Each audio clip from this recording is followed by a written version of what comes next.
be teaching, evaluating, responding, teaching, evaluating, responding. We're going to continually be doing this process of understanding and taking that information about our kids and making informed decisions for our instruction.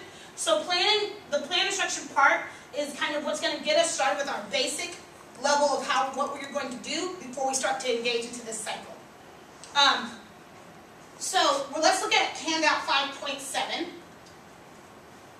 And I want us to think about how we can implement any new ideas in our classroom for our different grades. So everybody's at handout 5.7. Let me pull my copy out as well. So if you look at 5.7, Mr. Storino has his teaching plan for his at-risk students. He has the goal that he created and we saw at the beginning on the left. Then he kind of talks about how he's going to do this either whole group instruction or in small groups, the rationale behind why he's doing it, the timing that he'll be doing it, and the formative assessment, how he'll make sure that this is kind of going on track and kind of working towards his goal as we talked about before. So if we look at the first one, what is his goal that we're trying to adjust here? Helen, what's his goal? First one, by the end of next week, students will be able to convert those next corrections correctly to 100%. Great. So what are some instructional strategies he's going to use, John? Small group percent conversion stations, which will include a matching game where you match the percent to a fraction, a make and break where you put the steps in an algorithm in the correct order, and problem solving. I see Araceli nodding her head. She's probably going to go to her Wednesday morning test log and write down that great idea. Hint, hint. Okay, and the rationale behind it. Pete. Sufficient, does not require substantial time, and the concept can be learned or relearned independently. His timing, he's going to do this, Cassandra? Friday station. And Chris, formative assessment. He will record observations of matching games, station results for our students. Great.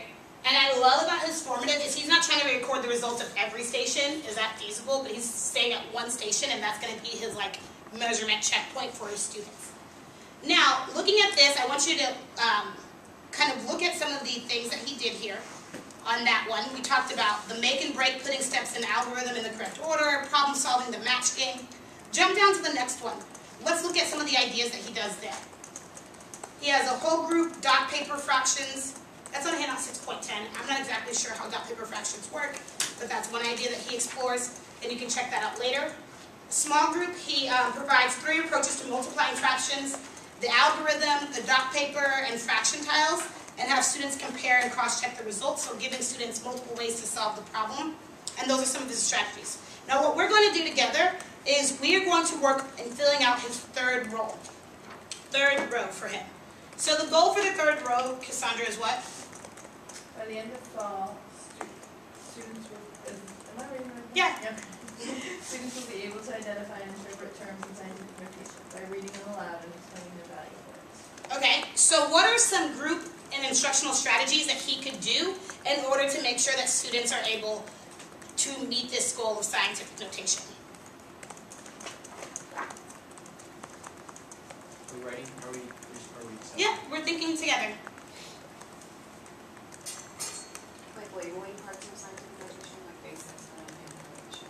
Great, so he could have there be something where kids are having to label the different parts.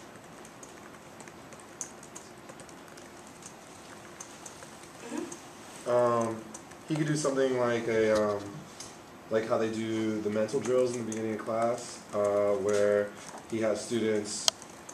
I mean, maybe they look at numbers in scientific notation, and then he cold calls, and they have to say them in the beginning of the day or something like that. And he can record how many they get right per day, track the progress. Track their progress, great. See if they've been progressing over time.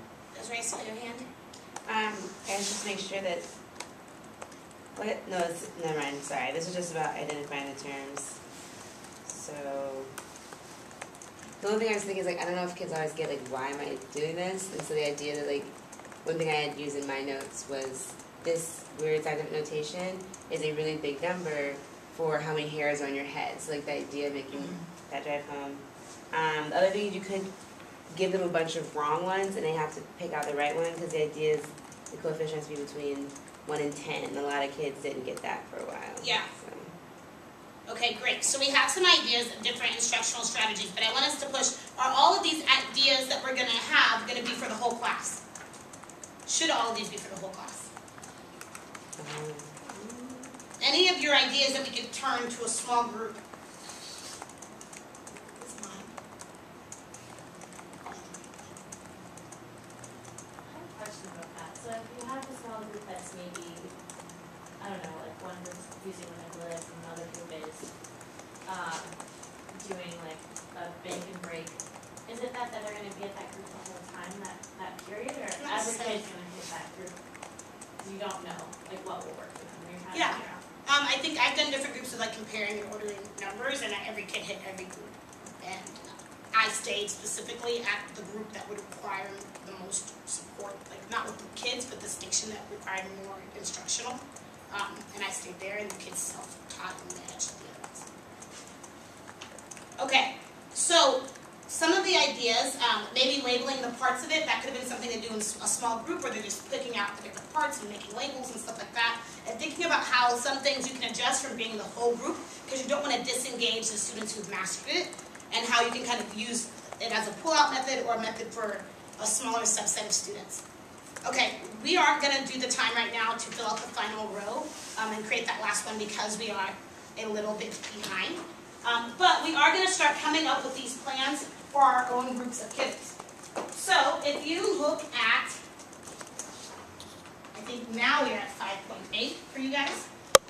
At 5.8, you're going to be able to pick one of your goals. But here's what I want you to do. I want you to pick a goal.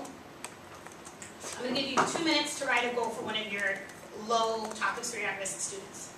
You're going to swap it with somebody. Okay, you're going to swap it with either, no, just swap it with your elbow partner for time's sake, and they are going to help you come up with the plan, right? Now, we're just kind of trying to push ourselves, get a little bit more ideas underneath our belt. People might think about things in a different way, and you might get some jewels and some gems that you can take into your classroom. So, take 2 minutes, come up with your goal. 2 minutes. If you're stuck and you do not know what to do with your goal, raise your hand and I will come and help you.